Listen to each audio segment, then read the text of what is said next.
My current job is to test the game, and I'm taking a break from that because I have RSI issues in my hands. And also, it's nice to take a break from it quite often because it's a hard game to test. So this is partly, I'm testing it because we're about to launch a beta test. So if you want to get in on that, get on our mailing list.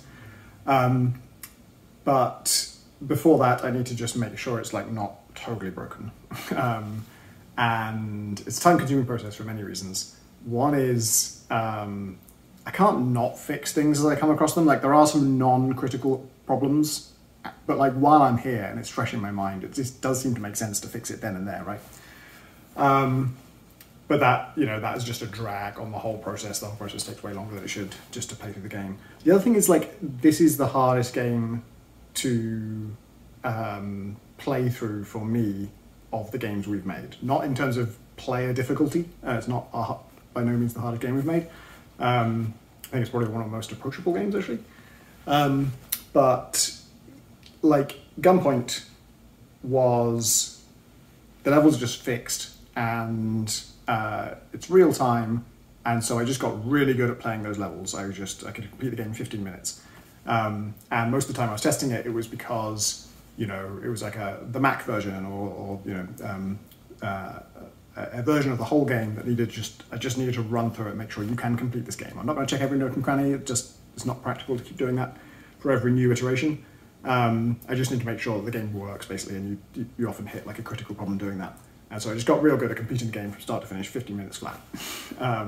Heat Signature, to complete the game from start to finish, vastly time consuming, huge job. But you don't have to, because there isn't fixed content to test, it's just algorithms. It's all just generated. So you just play it a bit, you just play it enough, you know, you just play it until you've seen enough. You'll never catch everything, it's going to have to be tested by everybody. But at the same time, that also means there's not going to be, it's very unlikely to be like a critical path issue. Like if you've played one mission, then the missions work, and that's almost the whole game. So there's not going to be any nasty surprises, or you know, the nasty surprises are going to be esoteric, they're going to affect a few players, not everybody. And because it's randomly generated, it's the game where I had the closest experience to the player when I play it. When I play Heat Signature, I'm playing something I've never played before, and I'm encountering problems I've never solved before, and I'm thinking of engaging with the tools and stuff that I have, because I didn't have those last time, and I need to get my head around them. There's downsides to that too, because you can't skim it, you can't sort of just disconnect and blow through it like I could with Gunpoint. But it means it's more fun, at least. Then Breach Wizards is like in between the two, because it is fixed content. All the levels are handcrafted. There's no random generation, but that means turn one is largely the same each time you play of each level. Except that also you're upgrading yourself as you go through. You are in Gunpoint too, but you don't need the upgrades to just storm through the game. In Breach Wizards, they're going to dictate more about what you can and can't do and how effective your build is. And also after turn one, like things are going to be different. Not so much because there's a huge amount of randomness. There's like a little bit of, if an enemy has two equally viable squares to go to, I don't think it's like true random which one they go to, but it might be arbitrary. It might not be consistent between playthroughs, which is, that's fine. It's never a goal for that to be the case. There's no, anytime there's logic to it, the logic should be consistent, but when there's no logic to it, it doesn't have to be. Does that make sense? Like, if an enemy AI says, I want to get a line of sight on one of your team, like the lowest health person on your team, then they should always do that. But if there's 3 different squares where they can do that and they have no other priorities, then who cares which square?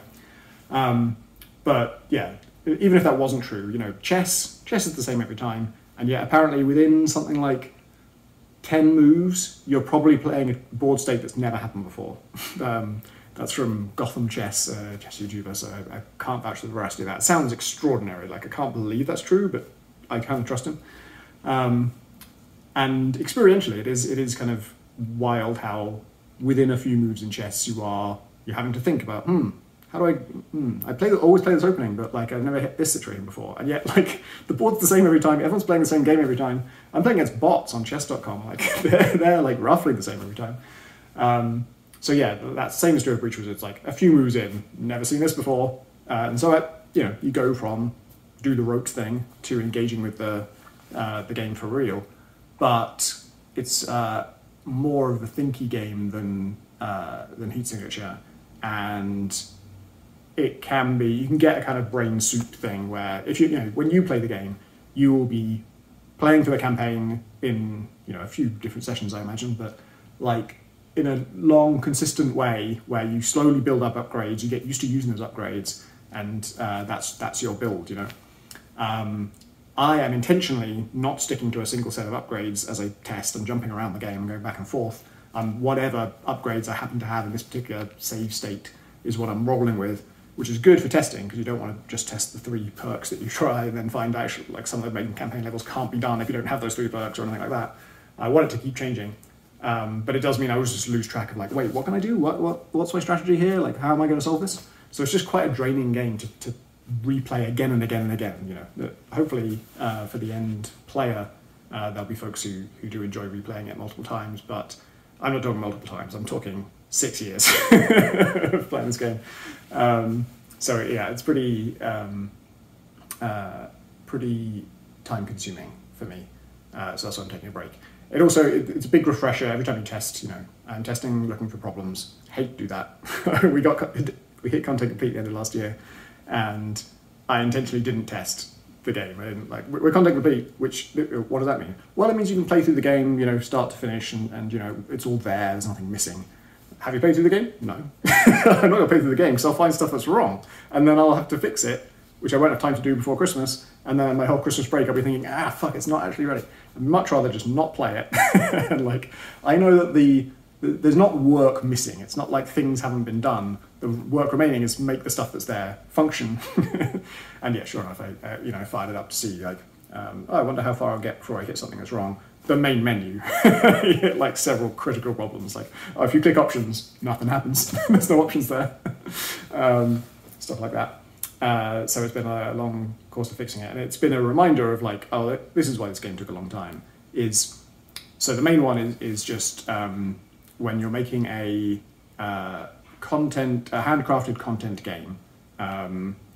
The thing I underestimated and didn't fully factor in from my experience with Gunpoint, the thing Gunpoint didn't prepare me for was the extent to which when you make some new content, i.e. new levels, you also need new game mechanics, and those game mechanics need to be prototyped and then tested and iterated on, and then levels can be made for them, and you're really almost making a new game. It's not that different as a player. You're not going to be like, whoa, this is a whole new game. But for development cost, this is why it's an inefficient process. You have to go through a lot of the same processes you would have to do if you're making a new game. And that is a big, drag on development time. And then the other thing that strikes me going back to it is going back through it is you gotta, if you want to make a game, because I'm looking at all this with a lens of what do we do differently next time? How do we avoid a game taking this long? And one of my new conclusions is you can't have this many types of stuff. There's too many types of stuff. The plan for Breach Wizards in my head was very simple. It was just there's levels, which are very contained little arenas into the breach size, bigger than that, but very contained little arenas, not like XCOM levels. XCOM levels are big, sprawling landscapes that you have to explore and progress through. This is almost single screens. You fight through one of them, you move on to the next level within the same mission, the same building. You progress through this building, mission ends, then there's some conversations that talk about what's happening next. And there's an upgrade screen where you upgrade your abilities. And that's it. And then at some point, to fix a problem with Gunpoint, I think one of the problems with Gunpoint, story-wise, is a lot of the stories are a bit abstract, a bit hard to hold in your head, and I think probably most people understand the individual conversation they're in, but they don't have a clear picture of how it all fits together and what the actual plot is and what the context is for this stuff. It didn't end up causing a lot of problems, but it was, especially for a bigger campaign, I didn't want that problem where by hour 3 you've forgotten what happened in hour 1 and you don't know how it all links together and where you're going and all of that. I have this problem in general in games, and stories in general. I'm quite a visual thinker, and I want a map or an overview of what is this thing we're doing right now? How does it link into everything else? And so the map mode was born, which is a murder board, but it's on a map of the world, so it's kind of doing two roles there. You get a sense of where you are in this world, because it's an alternate world, it's not our world. And you also get a sort of mind map of what's going on in the plot, and you solve it yourself, but in a way that's where the answers should be pretty obvious if you understood the plot. If you don't understand the plot, all the details are here, so you can refresh yourself and connect it up, and it's a great way of cementing the player's knowledge of what's going on. Often the player, it'll expose gaps in the player's understanding, like, oh, I didn't realise that. Okay, but now I see it goes here, now I understand it, we move on. And that mode is real fast to prototype, real fast to make that exist. But then I, again, underestimated, like, when you make content for that mode, even though the system is figured out, and it should just be a case of filling in the content. The content isn't hard to make, it's easy to write the stuff, easy to establish the connections. It's very, like, nice scripting language for this. I just sort of write down, here's a new app item, it's called this, I've created the prefab over here. This one should be connected to this one with the word this, and it just generates it all. But as you add stuff to it, it becomes kind of untenable organizationally. It becomes everything too connected, there's too much to it. It's not that complicated a plot, but actually, like, murder boards, these visual diagrams are really cool and I love them. They're not actually as efficient as you might imagine at making something clear, because I wonder if I can find a way to phrase this, because they're very good at making individual pieces of information apparent, and very good for me at least to remember them and understand them and grasp them. But quite a simple plot looks quite complicated on a mind map. When you start linking these things together, it looks messy very fast. And I don't want it to look messy, I need it to look clear. The whole point of it is to get this stuff clear in your head. So I've had to go through sort of 4 different solutions to that over the years. And it's like each time I add a new map stage, we make a bit more plot, make a bit more story, then I make a new map stage. And as I add the stuff to it, I'm like, this is too complicated.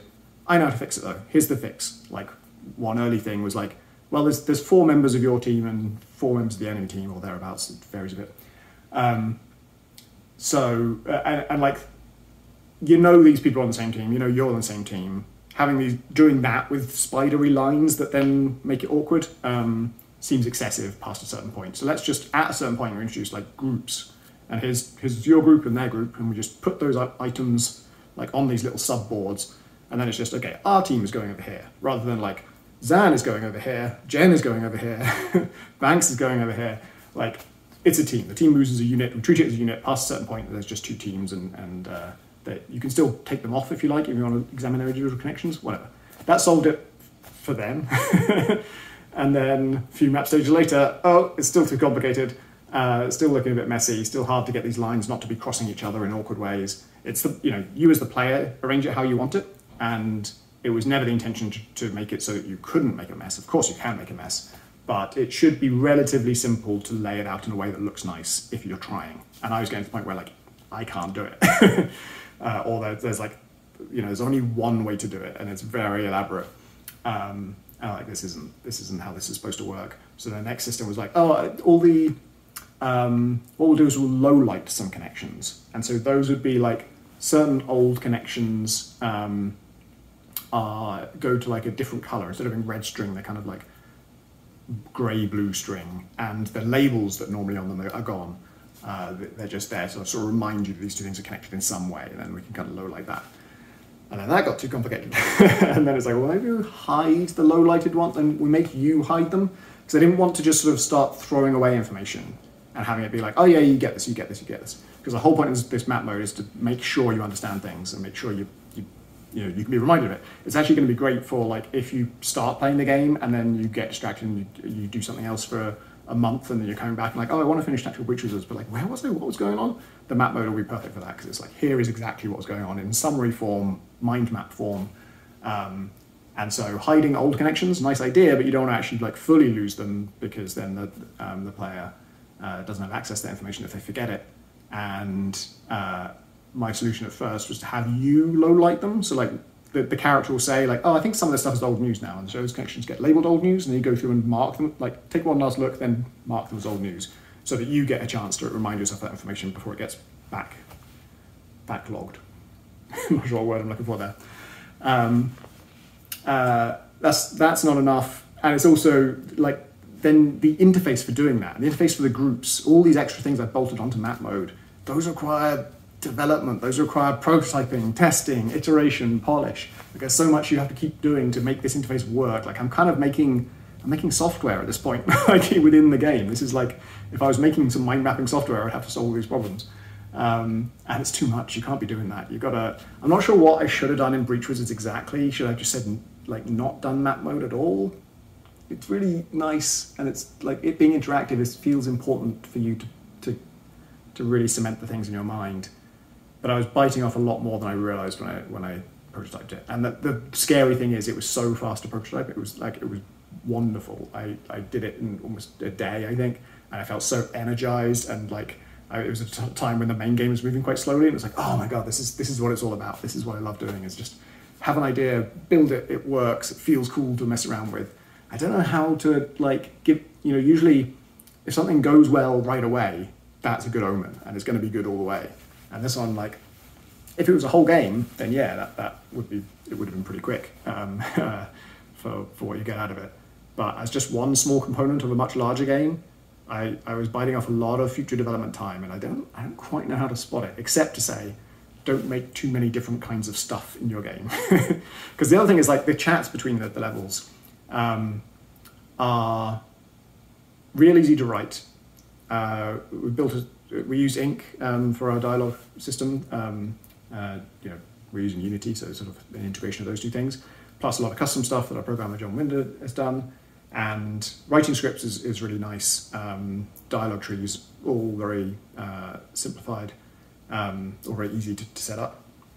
And then the visual side of it, what does the scene look like? I've got an absolute powerhouse in John Roberts who can just make any scene seemingly, and we've got some quite ambitious ones in there. So there's not a lot of, they're not cut scenes, characters aren't generally moving around and doing things within the scene. It's generally that here's a scene, they're all in poses and they're talking. They're animated, but they're not, it's not dynamic, which is, by design. But within that, we do some very cool stuff with there's one moment in particular where sort of the plot reveal is going to happen, and it's done it's done with the camera, which I'm really pleased with. But those also have become a lot of ongoing work. The main thing is so dumb. Like, of all the things we're doing there, good writing is difficult. Making completely fresh scenes that aren't made out of gameplay assets, just all, every time I come up with an idea for a scene and ask John to make it, he's having to create this kind of wall, this kind of building, like there's everything in the background just has to be kind of built from scratch. It's a huge amount of work that I don't have to do, and that part's been fine. And the hardest fucking thing, or the biggest drain of my time, has been making the speech bubbles point to the characters. And it's like, when I did the first few conversations, I figured out the system for this. Like, yeah, this is like an okay amount of work. This is like, it's a little bit of admin, a little bit of legwork, but it's fine. It doesn't take that long. And then, as different shapes of scenes come in, it gets more and more awkward to do it. How custom each scene is and how general the rules are for this shifts over time.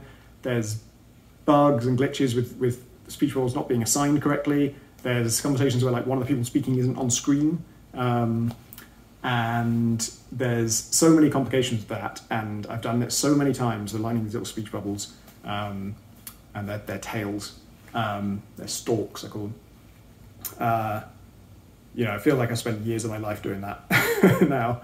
And of course, at some point, I snapped and I'm like, fuck it, there is a better way to do this. You can't fully automate it. I do believe that.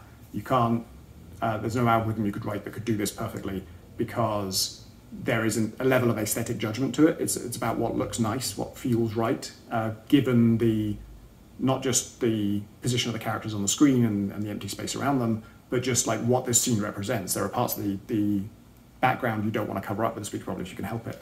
And I think there's no way to automate that kind of thing. So it did have to have some kind of manual work, but there was a certain point where I'm like, there is too much manual work in this. This is killing me. And so I built a whole new system for it. It took about 2 days, I think, to make a system which, it's not that it doesn't require any manual work, but now all I have to do is move the stalk so that it's above the character. Like in 99% of cases, 95, the speech bubble can be above the person, and so the stalk just goes above them. And then, like, you could always move the stalk, but in the old version you had to move the stalk, and then you had to make sure all the parameters for the bubble, because you're assigning a style for a certain character. The character's going to say some lines that are one word. They're going to say some lines that are 7 lines, and that bubble is going to have to grow and adapt. All of that's, the bubble growing and adapting is fine, but then the speech bubble being in the right place when it grows and adapts, and the fact that, that there's way more to it than you would imagine.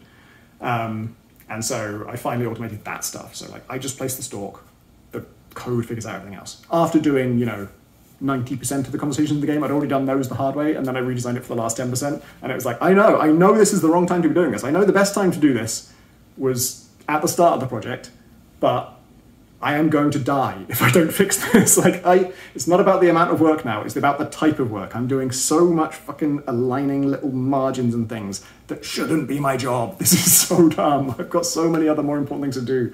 And the other things like require creativity and require, I'm using the rest of my brain, and this just feels like shitty work, and it's going to be better for my soul if I just make a better system now, even though it's a bad time to make a better system. And it has been great. I've used it many, many times since, and it's been, thank God it's just this now. Thank God it's just sliding these around. Another type of content and another type of development, iteration, prototyping, polish, problems, bugs. There's some other things we've added more recently that are very polishy, I would say, where we had like title cards to tell you where the next scene was. I made a new system for those that shows it on the map so that you like get how it fits into the whole thing, and made those very slick with a lot of help from the whole team actually, where it has a kind of very modern military style which suits the vibe of the game, and then the labels for where you're going, it's the name of the place and then like a little subhead explaining something about it. Sometimes it's really practical, sometimes it's a joke. And having a very serious, slick military presentation for these things, and then just saying something really glib in that bit of text is really, really like nails down what the Tactical Breach Wizards vibe is. Like, that's the tone of our game. It's these two things together. When you see them together, it works, and it's just sort of, I don't know, it conveys it. My hope is it conveys it to the player in a way that kind of helps everything else land as well, because there is really serious stuff in the game, and there's really stupid jokes in the game, and having that unify in this one place, I think is helpful. It's not essential. It may have been excessive in terms of the time invested to the end result. I really like it, and I'm really pleased with it. And at the time, I had some more serious reasons for doing it. I think the old title card style, there was a version of it that was truly horrible, like absolutely couldn't stand looking at it.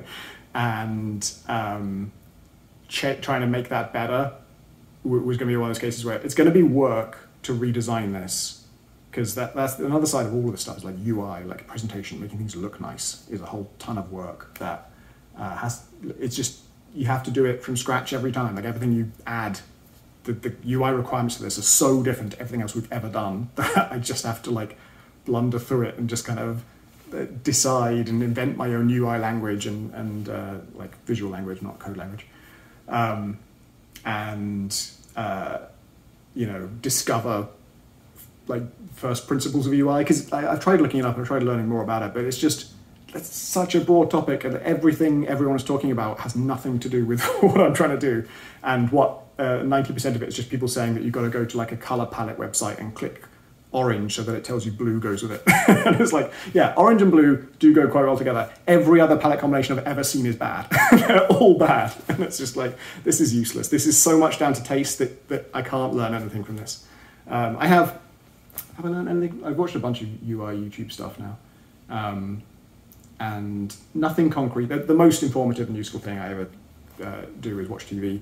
And the location titles for a certain movie would be like, oh, that looks cool. If you have this font like really fucking big, or if you highlight this word in that way, that looks cool. And it's just finding good examples and then saving them and then going over them and trying to abstract out what works there. Yeah, where did that UI tangent come from? Oh yeah, the title cards thing. Yeah, to take them from like truly horrible to like decent would have been a certain amount of work. And so I was more motivated to like, well, what if we spent twice that much work, probably 3 times, and made it really nice into something I'm actually proud of and that it helps the tone of the game and works. But I don't know, I can hear myself saying this, and I can hear another version of Tom saying, can't be spending time on that shit, mate. It's not core to the game. You've got to make the core of the game and then fix anything that's on fire and ship it. That's been our usual policy, which I don't think is how our games are perceived. Like, we often get people saying that they feel really polished, which is great. That's not because we polished them, that's because we fixed all the stuff that was really wrong. And, you know, arguably these title cards were really wrong, they just weren't really important.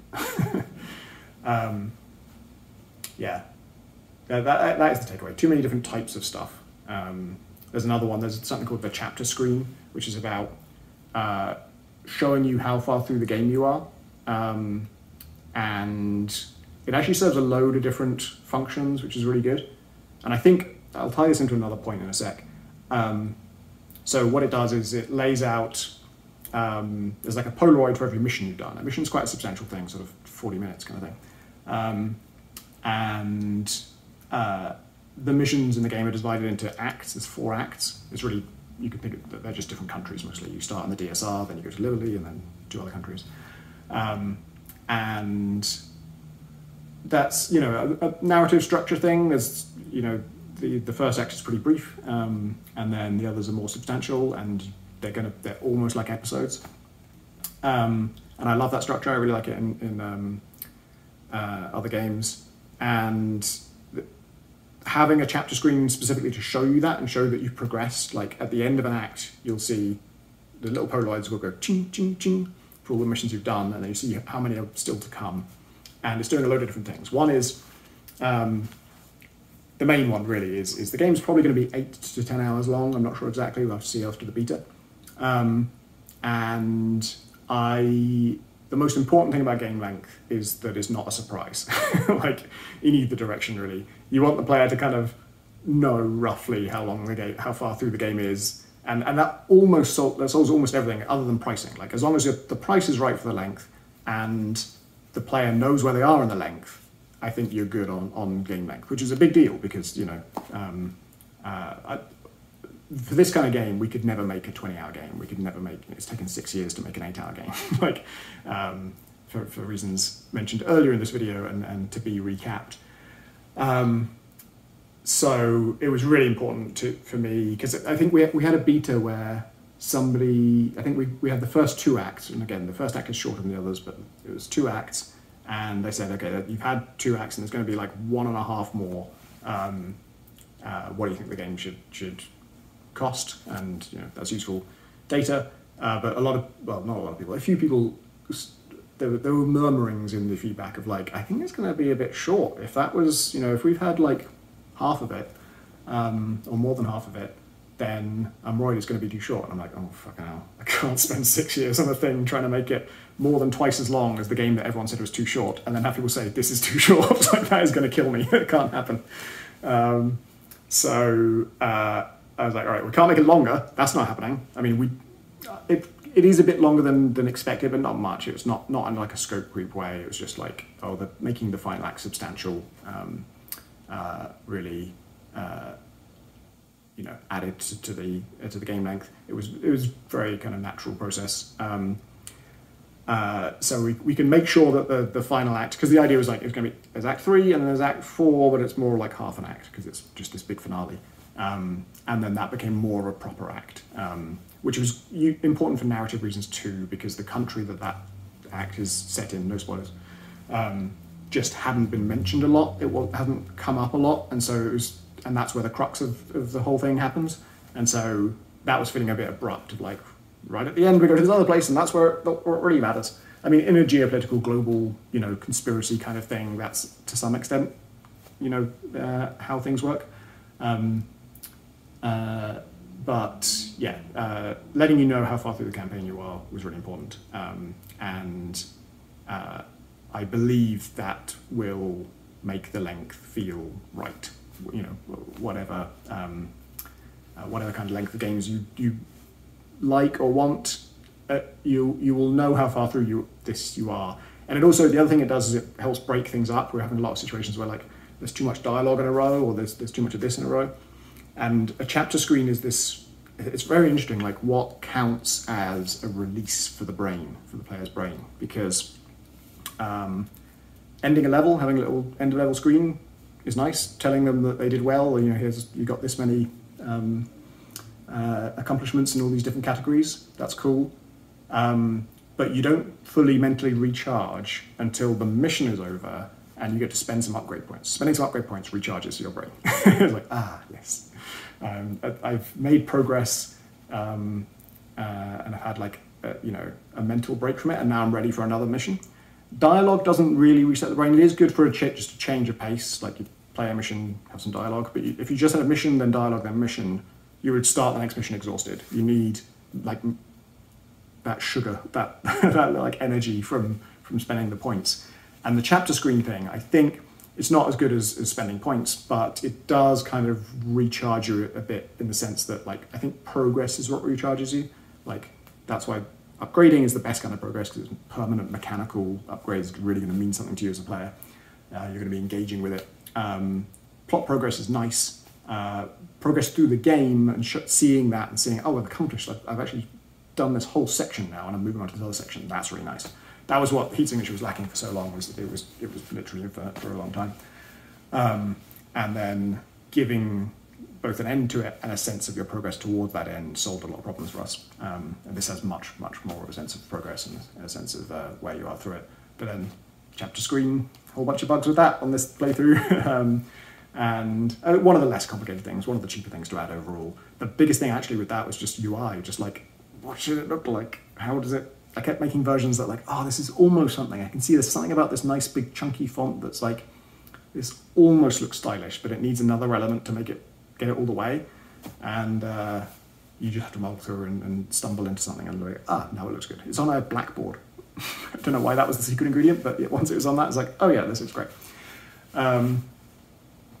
Yeah, too many different types of stuff. And yeah, the thing I was going to circle back to was like, all of this is happening really because it is a fixed content, story-driven game. We are telling a story through the content, and all the content serves the story. You know, the map mode is necessary to explain the story.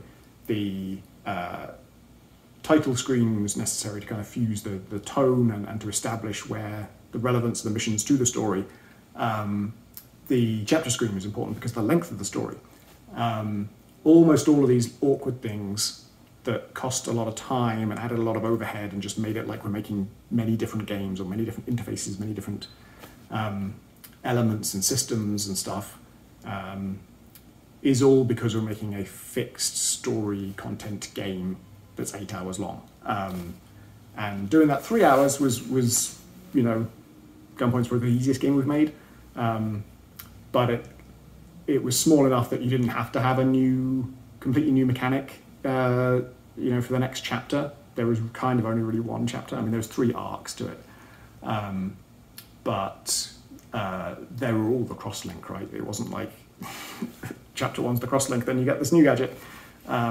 There were little upgrades and little tweaks and perks, but never had to reinvent things. Didn't have to add a lot of new, I think it's like 3 enemy types at Gunpoint.